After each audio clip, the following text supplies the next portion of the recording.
Factsverse presents the sad story behind the forgotten fifth member of the Beatles. Many bands have made their mark on the world, but none like the Beatles. John Lennon, Paul McCartney, George Harrison, and Ringo Starr are the members we recognize the most. What most people have forgotten is that before Ringo Starr came along, Pete Best was the band's drummer.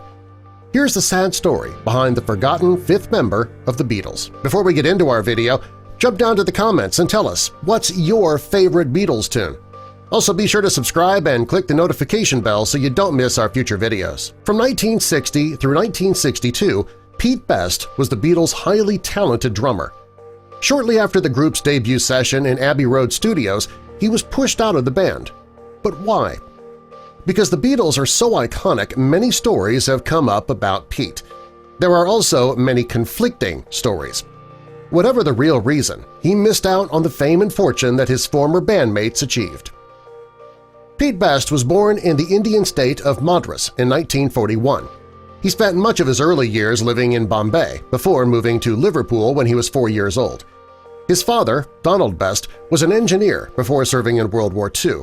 Pete never got to meet his father because his father died during the war. Pete took up both the guitar and the drums at a young age.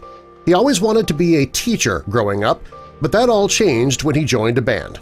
In the 50s, his mother set up a coffee shop in their basement. She called it the Casbah Coffee Club, and his band, the Blackjacks, played there quite often. This gave him a chance to hone his talent. The group that was playing at the coffee shop before the Blackjacks, the Quarrymen, returned to the coffee shop often as well, and after hearing Pete play, they asked him to join their band. They changed the name of their band to the Silver Beatles, and they were lined up to play a string of concerts in Hamburg, Germany. The band's tour was successful. They were only supposed to be on the road for a month, but that turned into 4 months, and that meant Pete's plans of becoming a teacher went out the window. He says he loved being in the band, and even though it was 2 years of hard work, they achieved a lot, and Pete loved every minute of it. The group renamed themselves again this time, and they called themselves the Beatles. They landed a record deal with Polydor in Germany, which was huge for the band at the time. Pete says that during those days, every day was an adventure. At the time, the group was not living in the lap of luxury, though. He says they stayed in horrible sleeping quarters on the road that had no lights, no doors. The rooms looked like converted coal bunkers with beds. In the middle wall, there was a hole, and that gave Pete and Paul McCartney a chance to talk. Pete says that his mother deserves a lot of credit for the Beatles' success. The band played at the Casbah 76 times. He says his mother's foresight for the Liverpool music scene was incredible. She also helped the group get gigs at their most famous venue, the Cavern. It was there that Brian Epstein discovered them, and in 1961 he offered them a contract that would make their careers explode. In the early days of the Beatles, the band was made up of John Lennon, Paul McCartney, Pete, George Harrison, and bassist Stuart Sutcliffe.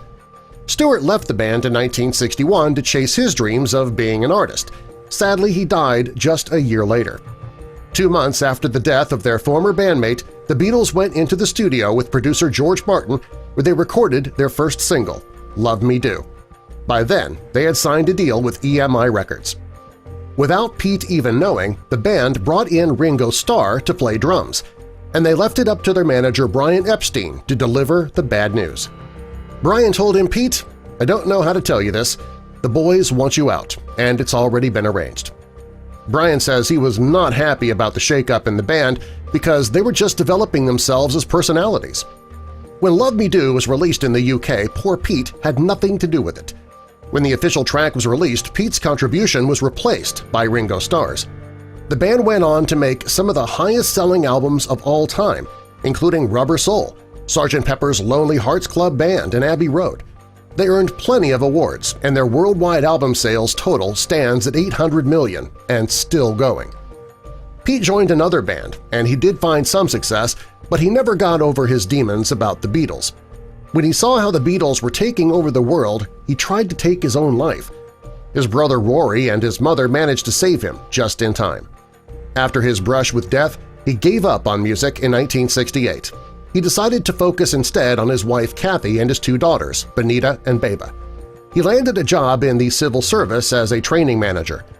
In 1988, Pete played in a band with his younger brother at a Liverpool hotel. It was only supposed to be a one-night thing, but instead Pete decided to resume his music career full-time. He got a significant boost when his early songs with the Beatles appeared on the Anthology 1 album in the mid-90s. He had no idea that the film was being released and that he would be featured on it. So why did the Beatles fire Pete? Well, it's believed that George Martin wanted a more experienced drummer. It's just that simple. Subscribe for more.